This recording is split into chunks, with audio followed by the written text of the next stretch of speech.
எனக்கு அருமையானவர்களே, தேவனுடைய பெரிதான கிருபையினாலே மன்னிப்பின் மறுபெயர் கொண்டவர் தான் ஆண்டவராகிய இயேசு கிறிஸ்து.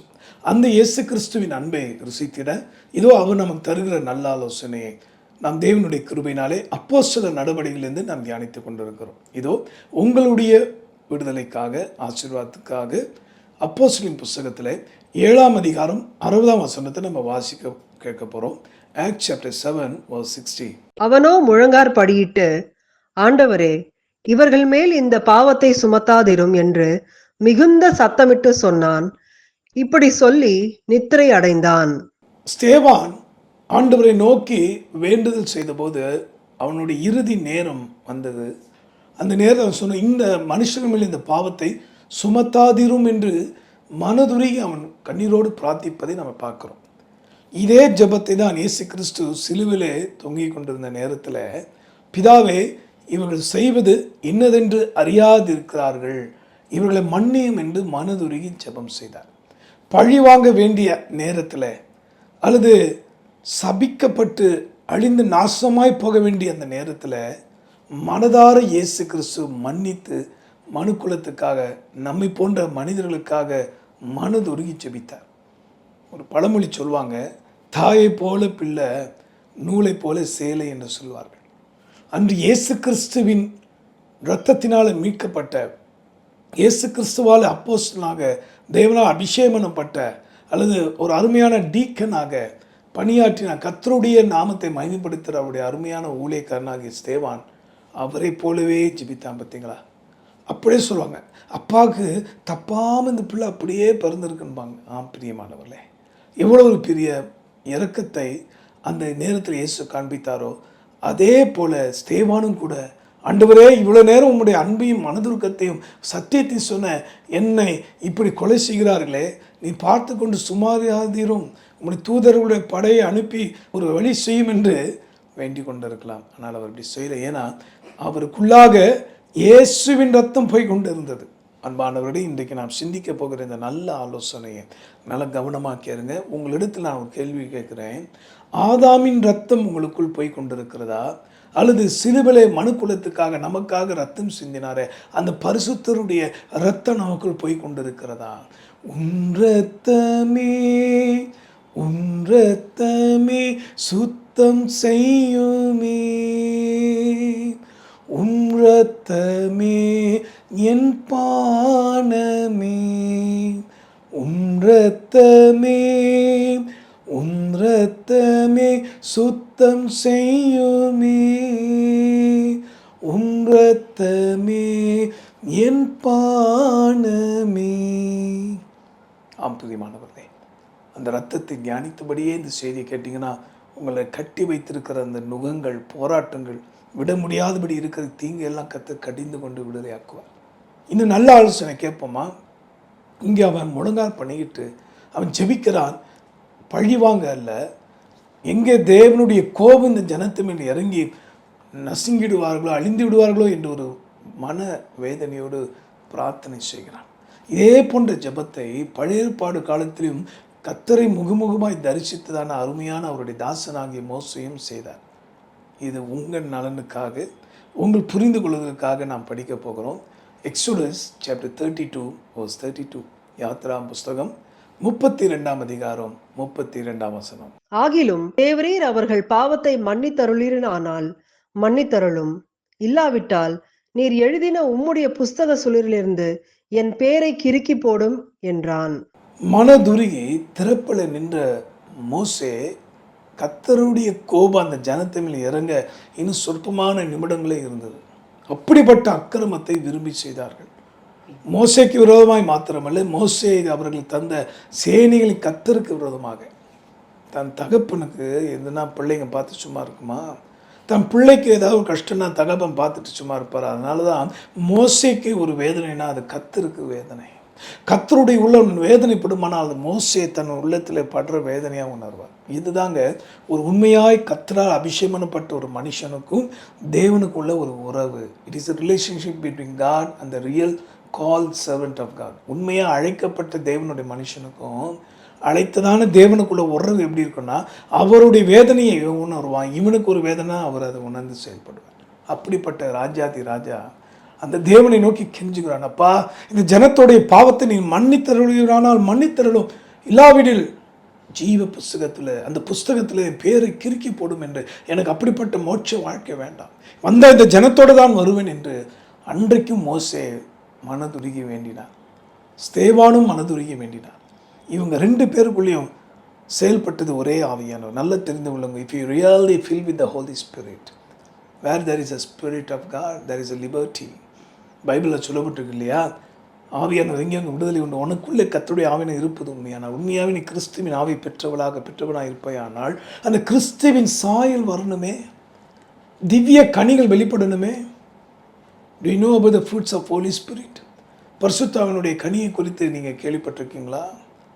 அப்போது நடந்தது என்ன, பழி வாங்க துடித்ததான ஒரு மனுஷனையும் பார்க்குறோம், பழி வந்துடக்கூடாதே என்று சொல்லி மனதுருகி ஜெபித்த மக்களையும் பார்க்குறோம்.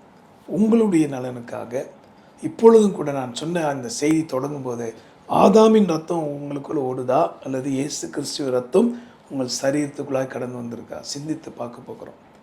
அதே ஆதியாம் புஸ்தகத்தில் 4ஆம் அதிகாரம் 10ஆம் வசனத்தில் ஒரு மனுஷன் ஆபேல் என்கிறதான ஒரு மனுஷனை குறித்து பார்க்கிறோம். Genesis chapter 4:10. அதற்கு அவர், என்ன செய்தாய்? உன் சகோதரனுடைய இரத்தத்தின் சத்தம் பூமியிலிருந்து என்னை நோக்கி கூப்பிடுகிறது. தேவனாகிய கர்த்தர் காயனை பார்த்து சொல்ற, நீ என்ன செய்தப்பா உன் சகோதரனுக்கு, உன் ஆபேலாகிய உன் சகோதரனை நீ என்ன செய்தாய்? அவனுடைய ரத்தம் பூமியிலிருந்து கூப்பிடுகிறதா. எதுக்காக கூப்பிட்டுருக்கோம்? கட்டாயமாக ஆபேலின் ரத்தம் எப்படிப்பட்டதா, அதே எபிரேயர் புஸ்தகத்தில் 12ஆம் அதிகாரம் 24ஆம் வசனத்தை நம்ம வாசிக்கும் போது தெரிஞ்சுக்கலாம். You good understand the quality of blood of Abel when you read book Hebrew chapter 12 verse 24.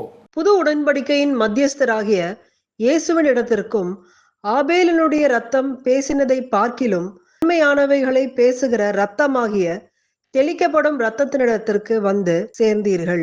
நல்ல கவனிங்க பிரியமானவர்களே, யாரிடத்துல இப்ப நம்ம வந்து சேர்ந்திருக்கோம்? இங்க வாசிக்கிறோம், ஆபேலின் ரத்தம் பேசினதை பார்க்கிலும் நன்மையானதை பேசின இயேசு கிறிஸ்துவின் ரத்தம்.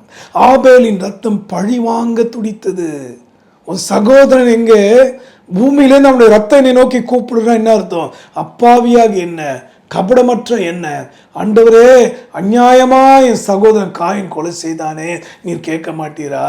நீ எனக்காக பழி வாங்க மாட்டீரா என்று நிச்சயமாய் ஆபேலின் ரத்தம் கூப்பிட்டு இருக்கக்கூடும் பிரியமானவர். அதனால தான் இங்கே சொல்லப்பட்டிருக்கு, அவன் ரத்தம் பேசினதை பார்க்கிலும் இயேசுவின் ரத்தம் நன்மையானதையே பேசிட்டான். அப்போ நீங்களும் நானும் இயேசு கிறிஸ்துவ ரத்தத்தால் கழுவப்பட்டிருப்பது உண்மையானால், நீங்களும் நானும் இயேசுவின் ரத்தத்துக்குள்ளாக நம் ஆத்தும ஆவி சரீரத்தை வைத்து பத்திரப்படுத்தி கொண்டிருப்பது உண்மையானால், ஏன் அந்த இயேசுவின் ரத்தம் நமக்குள்ளா பாய்ந்து கொண்டிருப்பது உண்மையானால், அது நன்மையை தவிர வேற ஒன்றும் பேசாது, தீமை அல்ல.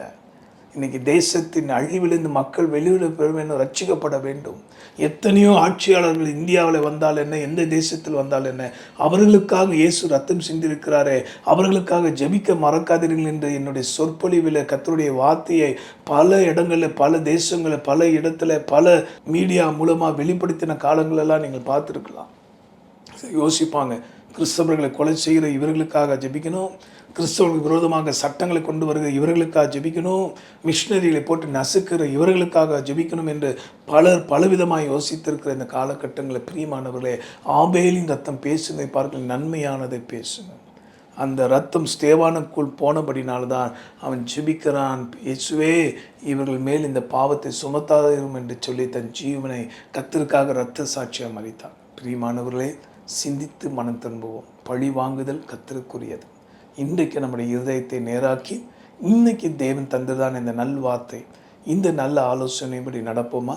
பிறருக்காக ஜெபிக்க, உங்களை துன்பப்படுத்துவர்களுக்காக ஜெபிக்க, உங்களை நசுக்கிற அல்லது மேற்கொள்ள உங்களை அழிக்க பார்க்குற மக்களுக்காக பேர் சொல்லி ஜெபிக்க, ஆசீர்வைத்து ஜெபிக்க மறக்காதீங்க.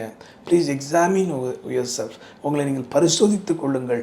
ஆதாமின் ரத்தம் உங்களுக்குள் ஓடுமானால் நீங்களும் கூட அதே ஆபேலை போல தான் ஜெபித்து கொண்டே இருப்பீங்க. இவனை பழி வாங்கும், அவளை பழி வாங்கும், இந்த தேசத்தை தலையை உடையும், அவனை நொறுக்கும் என்று. ஆனால் நன்மையானதை பேசுகிற இயேசு கிறிஸ்து அந்த தெளிக்கப்படும் இரத்தத்துக்கு நீங்கள் அருகில் வந்திருப்பது உண்மையானால் நிச்சயமாக இயேசுனா எப்படி சிலுவிலே தொங்கின போது பிதாவே இவர்களுக்கு மன்னி இவர்கள் செய்வது என்னதென்று அறியாது இருக்கிறார்கள் என்றாரோ, எப்படி ஸ்தேவான் ஜெபித்தாரோ அதே போல நாமும் ஜெபிப்போம். மறுபடியும் சொல்லுகிறேன், நடிக்க வேண்டாம். அது ஆண்டவருக்கு பிடிக்காத ஒரு காரியம். ஆண்டவரிடத்தில் கேளுங்களப்பா, என்னால் இப்படி ஜெபிக்க முடியவில்லை ஆண்டவரே, அவர்கள் செய்த துரோகம்தான் என் கண்களுக்கு முன்பாக வருகிறது, அவர்கள் பேசின அவதூறு தான் என் காதுகளை தொனித்து கொண்டிருக்கு, என் தேவனே எனக்கு உதவி செய்யும் என்று கேட்பீர்களானால் ஆபேலின் ரத்தம் பேசினதை பார்க்க நன்மையானதை பேசுகிற கர்த்தருடைய ரத்தம் உங்களுக்கு விடுதலை தரும். ஜெபிப்போமா? அன்புள்ள ஆண்டவரே, இப்பொழுதே உங்களுடைய விடுதலைக்காக நான் ஜெபிக்கிறேன். இந்த வார்த்தை கேட்டு என்னோடு கூட சேர்ந்து ஜெபிக்கிற ஒவ்வொரு அருமையானவர்களை பாரும் அப்பா. இந்த செய்தியை பாரத்தோடு பிறகு பகிர்ந்து கொள்ள விரும்புகிற பிள்ளைகளை பாரும். இந்த அப்போஸ்தலர் நடவடிக்கைகளை நாம் தியானித்து வருகிறபடி சிந்தையை பெற்றுக்கொள்ளட்டும், உம்முடைய நல்ல ஆவியை பெற்றுக்கொள்ளட்டும், உம்முடைய திவ்ய கனிகளை வெளிப்படுத்துகிற பாத்திரங்களாய் மாறிட அருள் பாரும் ஆண்டவரே.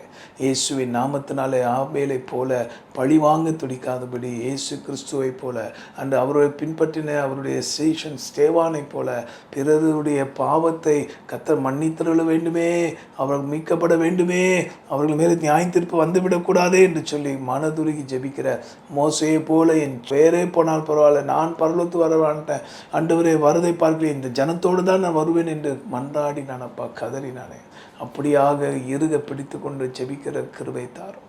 தேசத்தில் இருக்கிற ஒவ்வொரு ஆட்சியாளர்களுக்காக, ஒருவேளை ஆளுங்கட்சியாக இருக்கலாம், எதிர்கட்சியாக இருக்கலாம், அல்லது புதிதாய் கட்சி தொடங்கினவர்களாக இருக்கலாம், எல்லாருடைய பேரை சொல்லி ஜெபித்து அவர்கள் ரட்சிப்புக்காக மன்றாட கிருபை தாரும் ஆண்டவரே. அவங்க கண்கள் திறக்கப்பட்டிருக்கும் பட்சத்தில் அப்படிப்பட்ட தேவனுக்கு பயந்தவர்கள் ஆட்சி செய்யும்போது அது பரலோகமாய் மாறுமே. என் தேவனே உதவி செய்யும். ஒவ்வொருடைய கண்களையும் திறந்துள்ளோம். ஆசீர்வதி மீட்பர் மூலமாக ஜெபிக்கிறோம் எங்கள் நல்ல பிதாவே, ஆமென். உங்களுக்குள்ளாக இயேசுவின் ரத்தம் பாய்ந்து கொண்டிருக்குமானால் நிச்சயமாக இந்த திவ்ய சுபாவத்தோடு வாழ்ந்து கனி கொடுப்பீங்க. அதுக்கு ஒரு அடையாளமாக தான் இந்த தீர்க்க தரிசன வார்த்தையை, இந்த நல்ல ஆலோசனையை மறுக்காமல் எல்லாருக்கும் ஷேர் பண்ணுவீங்க. இப்படி செய்கிற உங்களை கர்த்தர் மறப்பாரா? ஒரு நாளும் மறப்பதில்லை. God bless you.